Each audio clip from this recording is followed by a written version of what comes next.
What's happening, YouTube? It's Simon466cards, and today I have a question for you. What are the data points you would use to help you decide whether you should buy a sports card or not? The reason why I asked this is my buddy Dustin, the sports card dad, you could see here in the thumbnail on your screen, he put out a video last week talking about 5 key sports cards that have gone down 40% over the past year. And as part of that video, he asks, well, is this a good time to buy these 5 cards because they're down so much over the past year? And that got me to thinking, how would I approach this problem? And I'm going to walk through the 5 cards. I'm going to review the 2 data points I think are most important when making this type of decision for these type of cards, and explain why I think they're important. And I'll link to Dustin's video in the description below, but let's just jump right into it, and I'll talk through my thought process as we go through these cards. So the first one is a 2000 Bowman Chrome PSA 10 Tom Brady rookie card. It's gone down 41% over the past year, now right around 7K. And so while the 1 year time frame where it's gone down 41% is an interesting data point, to me, these 1 year changes, these 6 months, 3 months, 1 month changes, to me, they're not that relevant if I'm gonna be totally honest, because these ways of measuring time, 1 year, 3 months, 6 months, 1 month, they're all just ways that humans, society, find it convenient to measure time. But if you think about the sports card market, there's one big thing overshadowing everything, and it's not measured in months or years or days or whatever. It was the pandemic boom and then subsequent bust. That overshadows everything. That was a once in a lifetime phenomenon that will never happen again, that drove prices to the moon, then they crashed back down to earth. And to me, all of that stuff is fluff and nonsense and not relevant to the real world. And I think the one piece that people don't seem to quite realize is that some prices are still done coming back down to earth from the pandemic bubble. And so to me, the relevant data point is, what were the prices of these cards before the pandemic? And what you have on the screen is what this card was selling for before the pandemic.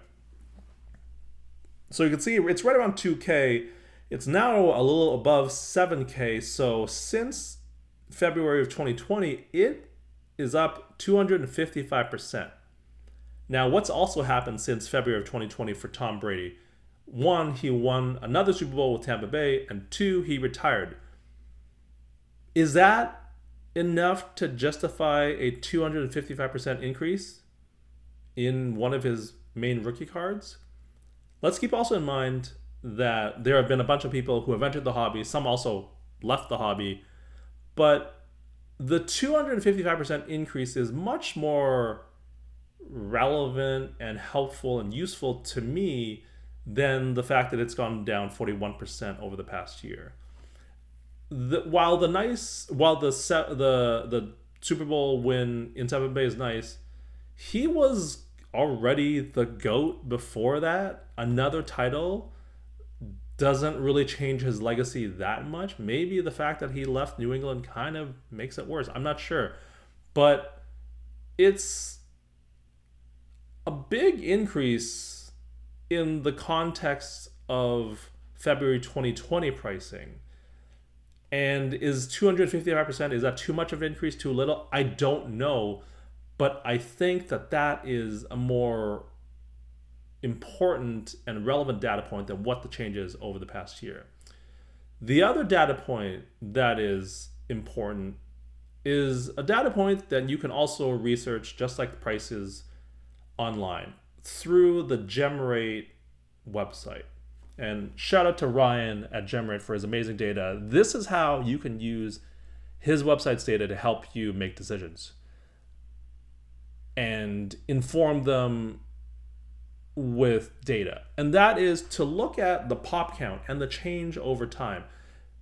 His website's data only goes back to early 2021, and we can see that the pop count has increased by 8% since 2021. So if we were able to estimate what that number would be going back to 2020, early 2020, I'd say it's probably anywhere from 12 to 15%, based off of the fact that it's already 8% going back to April of 2021.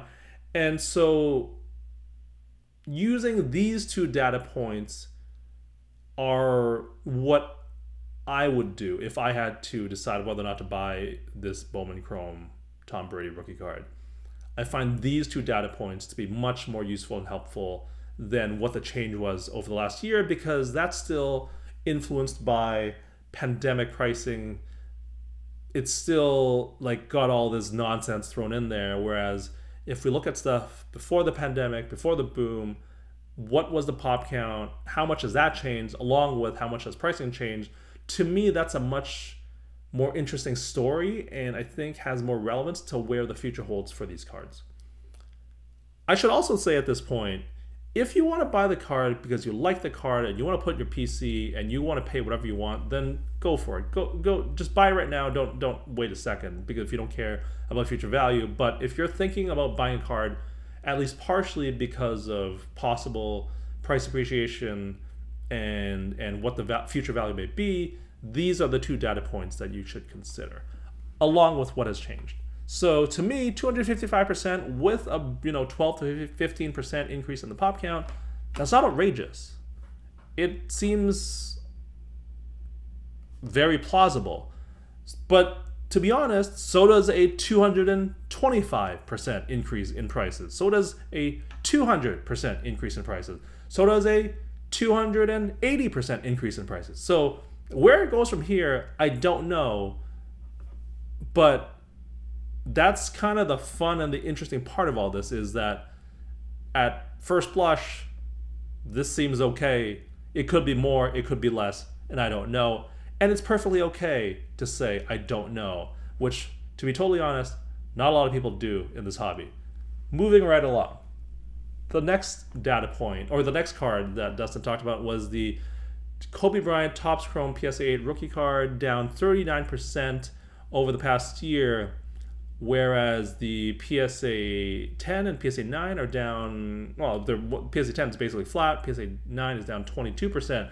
And so let's look at the PSA 8. Why is it down so much more? And again, while what it's done over the past year is interesting, I'm looking at before the pandemic. And so February pricing, it's only up 2%. And you're like, okay, well, that doesn't make any sense, right? Because a lot of people have entered the hobby. Some have left, like I've said, but it shouldn't just be flat since before the pandemic. And this is where I remind you that Kobe Bryant passed away in late January of 2020. And so that led to an increase in his prices already. So if you go back a little bit further to before his passing, his cards are actually up 36% pre-death, let's say. And so you're like, okay, plus 36%, that's actually kind of low given how much action there was in Kobe cards, how many more people came into the hobby. And that's when you look at the gem rate data and the pop count, because that's what's most important. And again, shout out to Ryan for helping me with this piece of data, because if you look back to February of 2021 to now, in those 3 years, the pop count has increased by 60%. And that's probably what's driving the lack of price appreciation in these cards, and why since February of 2020 it's only up 2%. Since the month before his death, it's only up 36%. It's because the pop count has exploded. And keep in mind, this only goes back to February 2021. If we bring this back all the way before the pandemic, I'd say it's probably closer to an increase of around 85%, I would estimate it at. And so, when you're adding that much to the pop count, the fact that it's basically flat or, 36% above it if you look at a different longer or a slightly longer time period. This it feels right. You know, whether or not it'll go up a little bit or down a little bit from here, I don't know. But like, with that pop count number, this doesn't seem that crazy. The fact that it hasn't really changed much in price, despite, again, more people entering the hobby. So that's my thoughts on this one. We'd love to hear thoughts for all of these down in the comment section below. The next one from Dustin's video is a Jim Brown PSA 6 rookie card. It's gone down 39% over the past year, now right around 2K. And again, that while it is down 39%, let's remove everything that happened from March 2020 onwards, because the pandemic was a crazy time. It was absolutely bonkers. Things are going up and down significantly by the day, almost by the week, definitely. And so if you compare it to February 2020 pricing, it's actually up 131%. And that seems pretty significant. It's more than doubled. Keep now in mind that Jim Brown did pass away, I believe, in 2023. So that does tend to boost pricing up a little bit. But the fact that this card is up 130% over the past 4 years, to me, seems more relevant than it being down 39% over the past year. And if you look at the pop count, it's up 11% over the past 3 years. So if we're able to, project that out to back to, right before the pandemic started, I'd say 15% seems to be a pretty safe estimate to use for the pop count. And so, yeah, 131% increase over 4 years with the increase of people into the hobby. That's not, again, outside the realm of possibility and plausibility. That feels right. Now, could it go up 25%, go down 25%? Absolutely. Again, I don't know, but to me, these are the data points you should look at. And two more to go. This is the Patrick Mahomes Prism rookie card in a PSA 10. It's down 20%, sitting right around 4K over the past year. But that story changes significantly if we go beyond that and look at prices from February of 2020. It is up 250%. Keep in mind, February of 2020 was right after he won his very first Super Bowl. But also keep in mind, he's won 2 more Super Bowls since then. Super Bowl MVPs, now the new face of the league with Brady gone, creating his own dynasty. And so again, 252% is a lot.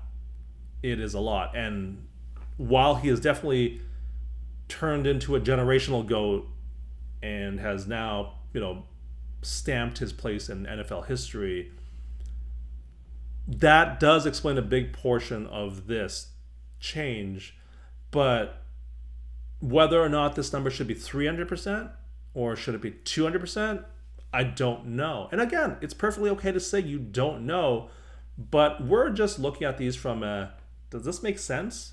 And to me, this does make sense, right? Because he's changed so much. And if you look at his gem rate data, again, shout out to Ryan at gem rate, the pop count's up about 10% since 2021. If we project this back to before the pandemic, I'd probably guess it at about 12 to 15%. So add these things all together, and again, this passes the sniff test of plausibility. This doesn't mean it can't go down more, though, to below 4K. Doesn't mean it can't go more or higher to 4,500. I don't know, but again, this is less about what I think will happen and more about the process to how I think about this. But there is one card that is left, and this is the most interesting one to me. This is LeBron James' Topps Chrome base card in a PSA 10. It's down 38% over the past year. You can see here on the screen, selling a little bit above 4K. And this card is interesting because it's different than all the others.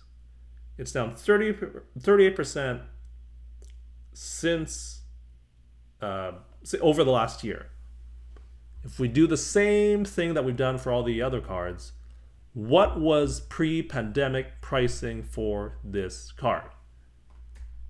And it is actually lower now than what it was 4 years ago. 4 years ago, you could see on your screen, it was roughly at 5,500. It's down 22%, despite the fact that one, LeBron James won another title with the Lakers, which is important because everybody loves, the Lakers have a big fan base.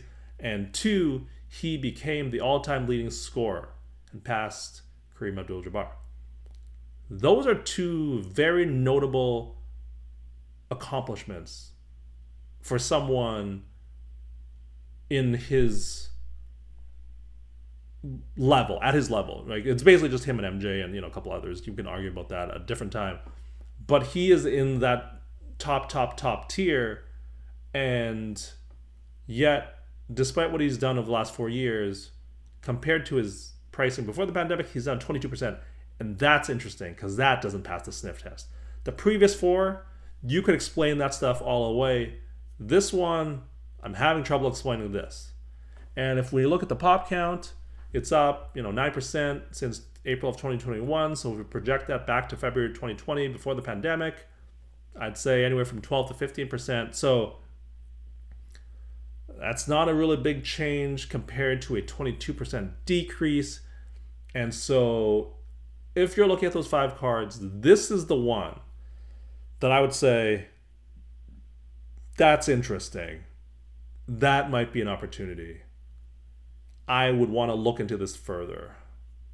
And especially because he's still playing at an all-star level, and nobody's playing as well as he has at this age, year 20 in the league. And that is the end of the video. It's just going through the process of how I would look at these cards. Some of this stuff, nobody's got a crystal ball. I certainly don't.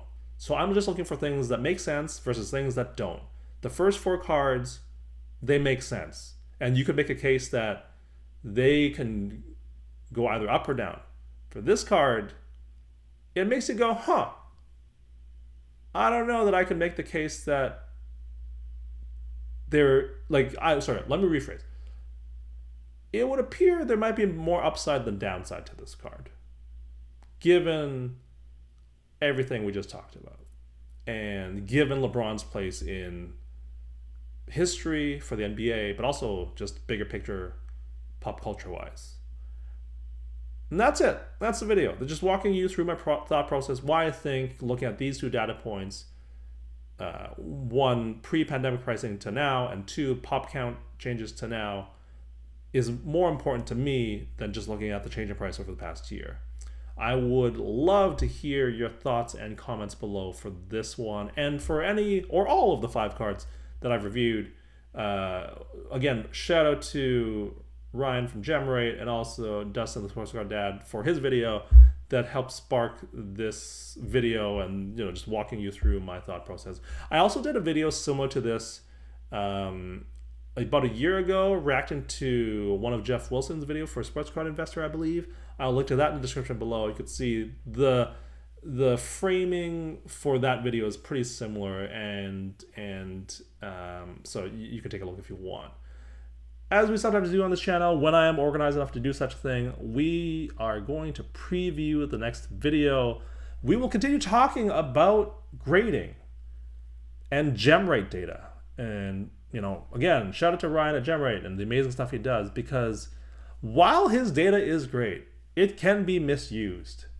And that's what I'm going to talk about next time, because I believe there are certain people out there that are not using the data properly because they don't understand what it actually means and how it is, in some cases, relevant, and in some cases can be misused because you don't understand how operations and pipelines and capacity works when thinking about things from a business management and operations and logistics perspective.